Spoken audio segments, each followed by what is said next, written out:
Hey guys, what's up? It is your friendly neighborhood UberGoose here. I want to talk to you guys today about the patch 7.2.5 in World of Warcraft Legion. We're going to be talking about Resto Druid specifically. But first things first, let me quickly apologize for the lack of content that has been on this channel. This is mostly due to the fact that nothing has really changed in WoW over the past 2 months or so. 7.2 was pretty front loaded with content, admittedly. So I haven't really had anything to make a video on. And beyond that, the laptop that I was making videos on beforehand has basically given up at this point. So I wasn't able to really use it to make video content. And then, like a couple weeks ago, I built a new computer. But I am still streaming a lot. Or I guess I've begun streaming a lot, and I'm streaming our raid nights and things like that. If you want to watch my stream, there will be a link down in the description, but that's pretty much it. Let's talk about the patch. So, I'm not going to talk about this general stuff. Obviously, this is the full patch notes. From what I understand, some of these patch notes are not entirely accurate to the current PTR build that is marked for release, or marked as a release candidate. So do take these patch notes with at least a little bit of a grain of salt. This patch is dropping on this upcoming Tuesday in the US and of course Wednesday in the EU. So let's go down to Druid and look at our nothing. So restoration damage of all abilities increased by 25%. First of all, I think this is ridiculous. I think we're actually a pretty high DPS healer. But I guess I'm wrong, and we've been buffed by 25%. So, I mean, I'll take it, I did like 40k DPS on our botanist kill, so, yeah, I'll take an extra 10k. Appreciate that, Blizz. Nah, but for real, though, you can do, or at least I can do somewhere around 400k DPS if I'm, like, devoted to doing strictly DPS with Feral Affinity. So this would put me up to 500k, which is actually just a shitload. Assuming that this literally is all abilities and isn't just like Solar Wrath, Moonfire, Sunfire. Assuming this includes cat form abilities, or even whatever, the Moonkin affinity abilities, stuff like that. Like if this does include all, then this is a huge buff to our DPS. However, the healing done by all restoration healing spells has been decreased by 4%. This is just an aura modifier to all of our heal spells. Individual spells specifically, and it's fine. I mean, it's a nerf that we expected because Resto has been top of the charts for the entire expansion pretty much. So whatever, no big deal. We lost 4%, still gonna be near the top, if not still the top. So everything will be just fine. Cultivation healing has been reduced by 16%. This is them attempting to balance that talent tier. Unfortunately, I don't think this is enough. I think cultivation is still going to be the go-to, but things could theoretically change with tier 20 coming out, but I'm not confident. And I'll talk about that later. I'm very uncertain about tier 20 compared to tier 19 at the moment. I've seen a lot of like vastly different reactions from other Resto Druids, so I myself am very much undecided on tier 20. And then Mastery Harmony now increases healing done by Mark of Shifting. Fine. Okay. This does actually help. If you don't know what Mark of Shifting is, you get healed for, I think it's just 1% of your max health every 3 seconds while you're in a non-caster form. While you're in travel form, cat form, bear form, boomkin form, whatever. If you're not in base caster form or, the aesthetic tree form, you get 1% of your max health every 3 seconds. And now this is amplified, and I guess, now this is amplified by Mastery. So it's pretty much nothing, but in the event where both your tanks are dead and you have no B-res and you shift to bear form to try and tank out the last 2% of the boss's life, this is beneficial, of course, due to the fact that Enraged Regeneration does count towards Mastery Harmony, so that combined with Mark of Shifting does theoretically increase the amount of healing you're going to receive. However, it's basically nothing, so who gives a shit? I spent way too much time on this. But that's pretty much it for what's in the patch notes about Resto Druid. But let's talk about the nitty-gritty, because not everything is included. So first things first, let's talk about tier 20. And I'll admit, I really am uncertain about this. I really am. Because I do see some people saying tier 20 is good, as in like actually has strong effects. However, probably not as good as tier 19. And then I see people saying like you still use tier 19, tier 20 is Garbo, and I'm somewhere in between. I don't know. I mean, tier 20 is very clearly set the bonus wise clearly weaker than tier 19. Right there's nobody who would disagree with that. However, I think it has this place. I think it has potential use, and I haven't looked too terribly much into Tomb of Sargeras and how the fights actually play out. And of course, nobody really knows about how the mythic fights are going to play out fully. So maybe it's okay in Tomb, but let's talk about it. So the 2-piece is cooldown of Swiftmend is reduced by up to 40%. Based on the current health of the target. So basically, if they're at 1 health, it'll get reduced by 40% from a 30-second cooldown down to an 18-second cooldown. However, you'll never heal people who have 1% health, or not even 1%, one singular health, sorry. So you'll never have an 18-second cooldown on Swiftmend. However, if you do assume that you're healing people with Swiftmend generally around the 50% mark, this does make Swiftmend have a 24-second cooldown on average, which is pretty good. That is a fifth of the cooldown. That means every 5 Swiftmends that you cast before 2-piece tier 20, assuming that you're always hitting people around 50% health, will be 6 total Swiftmends after 2-piece tier 20, which is decent, right? That means every 2.5 minutes you're getting 6 Swiftmends instead of 5. And again, that's decent, right? That's passable. The real issue with this is that Swiftmend isn't that strong unless you're taking Soul of the Forest and or Prosperity. Of course, the 4-piece does help alleviate that issue of Swiftmend not being that strong, outside of, it's just an instant spot heal, which Resto Druid doesn't really have, outside of Swiftmend. So let's talk about the 4-piece.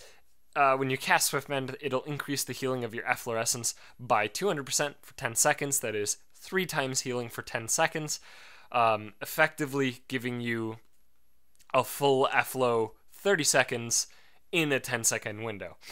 That is somewhere around, for my numbers, just very quick napkin math, somewhere around 200k HPS for these 10 seconds, assuming that it's always effective healing, and it's always hitting 3 people. So that is good. That is theoretically good. It's not blowing the doors off. It's not going to be like, now's my moment to shine, team. I have this Efflo down, and it's going to heal a bunch. Obviously, it will be higher as long as people stay in your Efflorescence due to the Joy of Spring artifact trait that was introduced in 7.2. But it's still not that exciting. It's really not exciting, right? Efflo does do a lot of healing over a very long period of time, and you do generally want to keep Efflo down. This 4-piece will incentivize you to kind of know when... I mean, it might even incentivize you to short a previous Efflo, which will, of course, be a net negative on mana compared to just waiting it out, in order to get a better position, so when you do Swiftmend, the new Efflo that you've placed gets this bonus and actually does effective healing, which can make up for that net negative mana of moving an Efflo. I don't know. Neither of these bonuses are very exciting. They do slightly change the gameplay a little bit, which I do think is a bit more exciting than the tier 19, albeit it does seem quite a bit weaker. Tier 19 never really modified gameplay. Like, the 2 set was just, when you Wild Growth, you just heal more while Wild Growth is out, basically. And then the 4-piece was just, your rejuves make more rejuves, so there's more rejuves. Enjoy the rejuves, And those didn't change gameplay at all. At least this does change gameplay at least slightly, right? You are going to be shifting slightly more towards casting Swiftmends in general, as well as pre-planning your Efflos and kind of lining up Swiftmends with more raid-wide damage, rather than it just being, oh, it's off cooldown, oh, this guy needs spot healing, I'll just cast it. Now you might need to put a little bit more thought into your Swiftmends, and I don't know if it's... I don't know. Like I said, I'm really uncertain about this. I felt pretty bummed because I actually was kind of excited for the previous 4-piece where it was 400% more healing for 8 seconds, and then they made it 100% more healing for 15 seconds, and I was like, okay, they've killed it. They've killed us. right? But and then they buffed it a bit here, but I'm still really unsure. I don't know. This two-piece does feel a little bit on the weak side. I kind of do hope to see it buffed, even if it's only up to a 50% reduced cooldown, right? Like literally just 10% more cooldown off, which is 3 seconds, mind you, at the best case scenario, which basically will never happen. Like it's a very small buff, but I think it would help. Also, this two-piece is a lot stronger with Prosperity because it allows you to be more free with your Swiftman casts. You don't really have to worry about it. Without Prosperity, with only one Swiftman charge, if you're waiting like 5 seconds between Swiftmens, you know, like if you cast Swiftmend, it comes off cooldown, and then you don't have a good Swiftmend target for 5 seconds, you've basically wasted the two-piece, right? So that is kind of a downside to the two-piece without Prosperity, and that does theoretically increase the value of Prosperity, but Cenarian Ward is still too good, I think. So there you go. But that's the tier 20. I mean, we'll see. It probably is going to be better than tier 19 because I'm pretty sure that normal Tomb drops the same eye level tier as Mythic Nighthold. I think they both drop 905. So just the item level increase from tier 20 is almost certainly going to be worth it, which kind of sucks because I'm going to miss tier 19. But we could theoretically still use tier 19 two-piece with tier 24 piece, assuming that we're not using a legendary in one of the tier slots, which are chest, gloves, cape, helmet, legs, shoulders.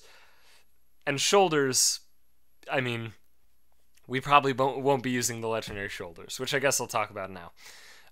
As far as legendaries go, there are going to be 2 new legendaries for our spec, and there's only one legendary that has been modified, and that is Aman'Thul's Wisdom. This was basically one of the top legendaries for Nighthold, due to the fact that it would give you 5 free rejuve ticks on people at full health, and now it'll only give you 3.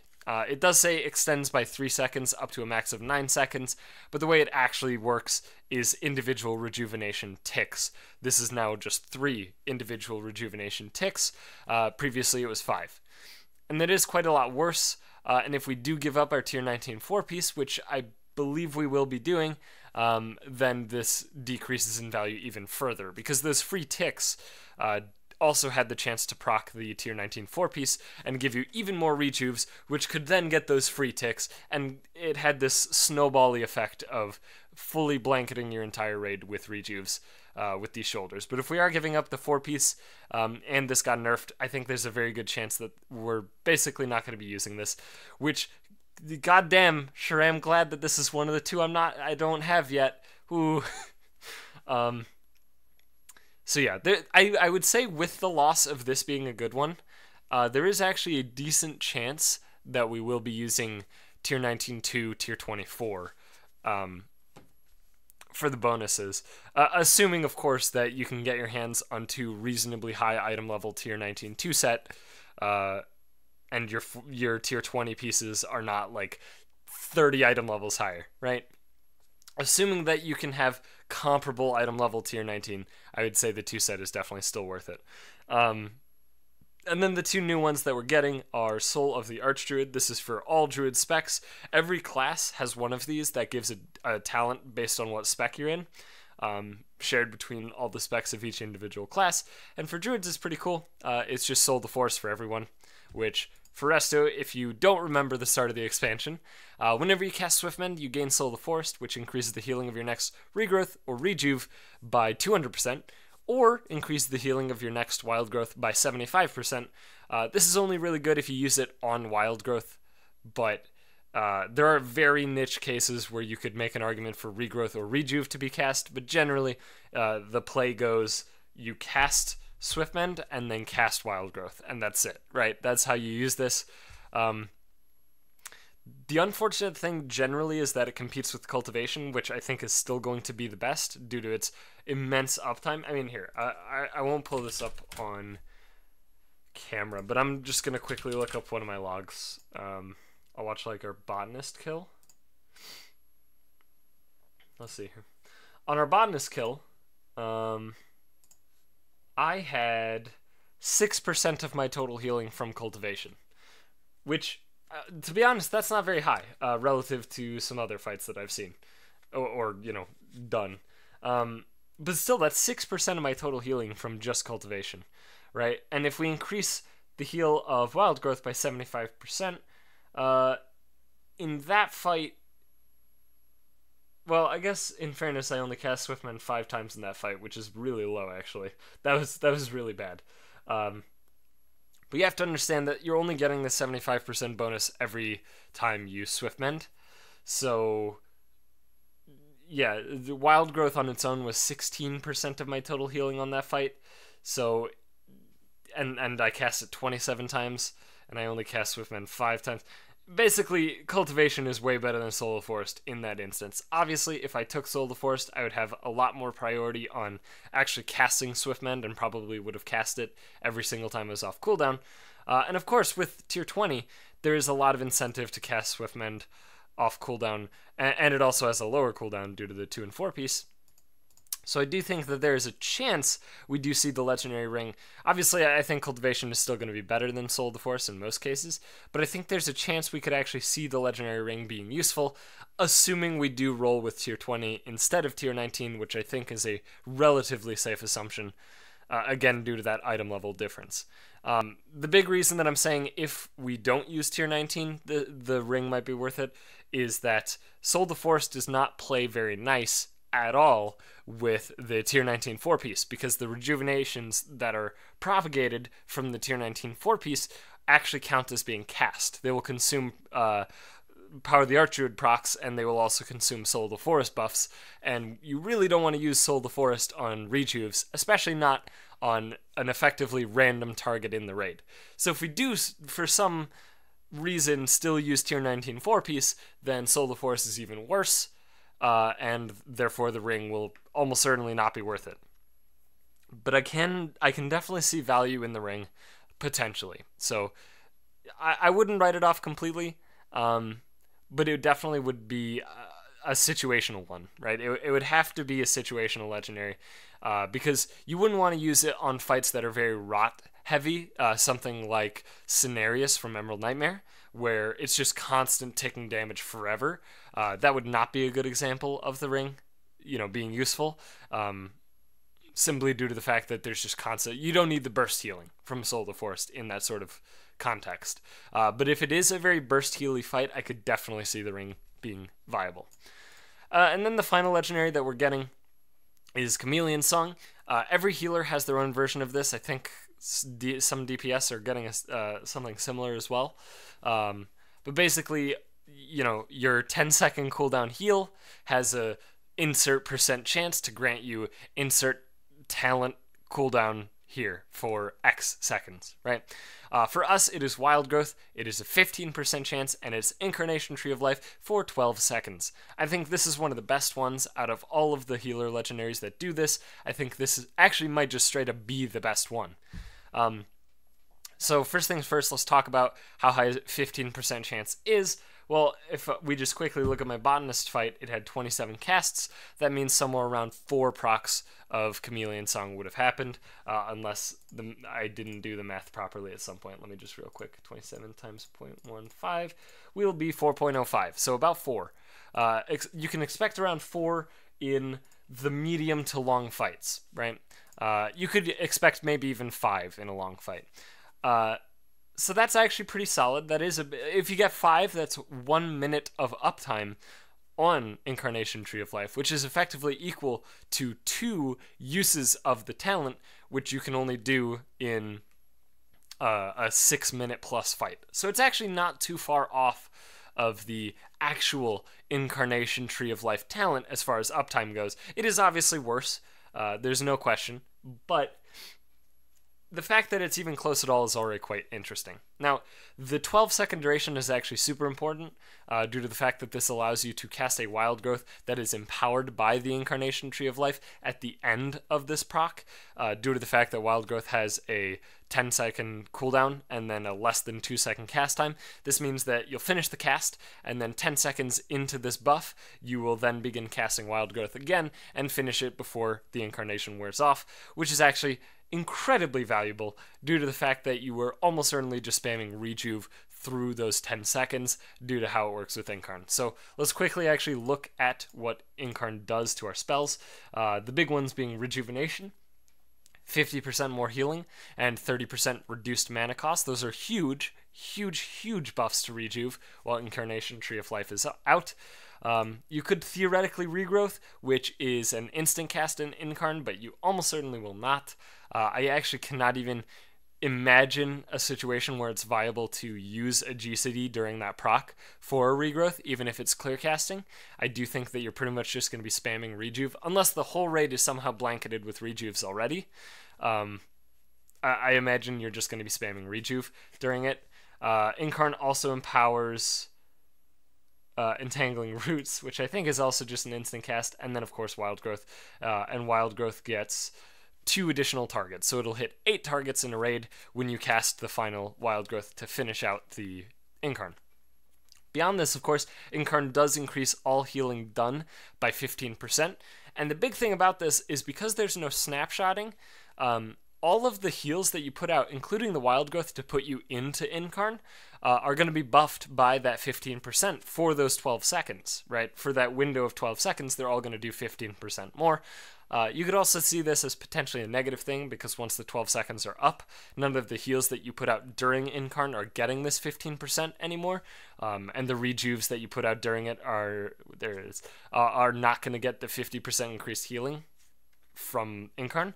So there are upsides and downsides, but I do think that it's actually just incredibly powerful, right?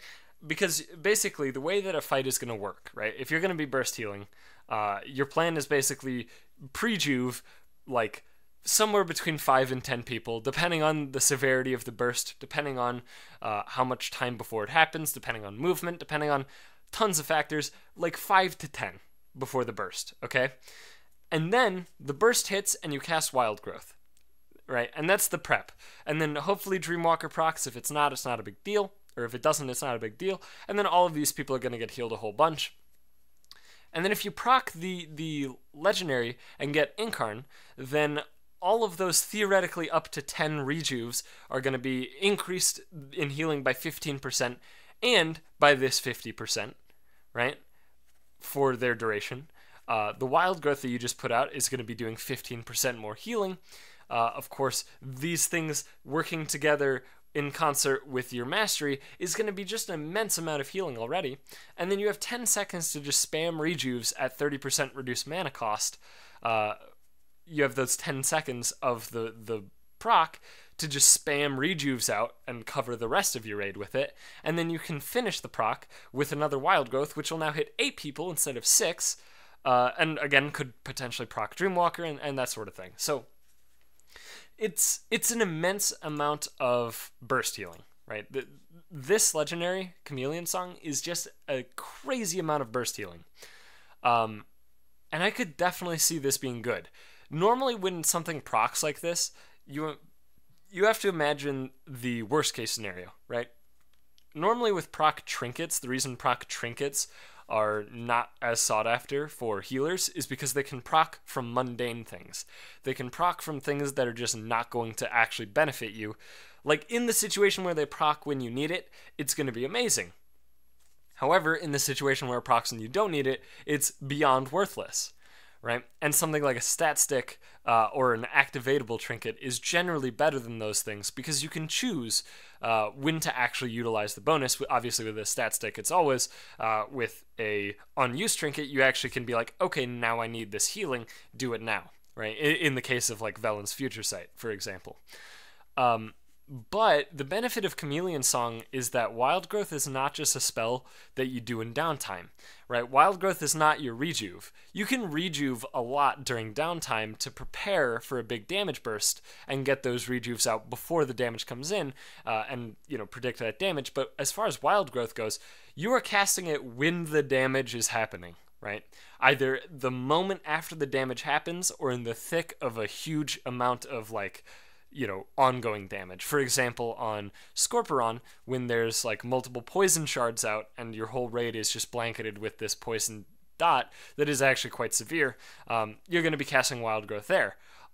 However, also on Scorpion, you're probably not going to be casting Wild Growth, just out of nowhere. Just oh, okay, so what's it called? Where Scorpion takes more damage. It's like Expose or whatever. That's ending soon. Allow me to cast Wild Growth to prepare for the slight amount of damage that may occur on the first shard that breaks off of him after he comes out of this, right? That's not how Wild Growth works, although you could rejuve there, right? Wild Growth is always cast when you actually can use the healing. So this will only ever proc when you need it, right? Maybe not need, but when you can utilize it. And that makes it a lot better than traditional proc effects, proc trinkets, and that sort of thing. So I can definitely see this one being quite strong. I do think that this is definitely higher than Soul of the Archerd. And I wouldn't be surprised if we see people using this once they get it. I personally kind of hope to get this one, or Valence Future Sight, on the first day of the patch. I've reached a point where I haven't gotten a legendary in 2 months. That's not true. Probably a month and a half. I was getting them every week and a half, and then it just stopped for some reason, and I'm only missing 2, which are Valence Future Sight and Amanthul's Wisdom. And at this point, I'm just fuck it. I'll just not do things that can grant me legendaries until patch day, and maybe I'll get Chameleon Song. Maybe. But I do think that this one can definitely be very good. I do think so. I think that we could definitely see people using Velens plus Chameleon Song as just the go-tos. And then, of course, Velens and Prydaz together are also quite good. So I'm definitely interested to see how it shakes out. But that's pretty much it for 725. If you're a Resto Druid and you were concerned about 725 and I don't know if I'm going to be viable, allow me to inform you that you are still going to be the top healer as long as you're not trash. So good luck, have fun, and that's pretty much all I got to say about 725. I am quite excited for Tomb of Sargeras, though. Quick update on how my guild has progressed in Nighthold. We did have some attendance issues throughout Nighthold, actually for about a month. We just had severe attendance issues, not because people were stopping playing WoW, but because people had a lot of things come up and stuff like that. And it was just rough. So we basically lost a full month of progression, probably even more than that, to be honest with you. But we did get to 8 out of 10 Mythic before the tier ended. I think we could have pushed for Gul'dan theoretically, but at this point we basically just want to not have people burn out before Tomb drops, and hopefully we go hard in Tomb. So that's pretty much all I gotta say. Thank you so much for watching. Hope you guys enjoyed this video, and I will see you later.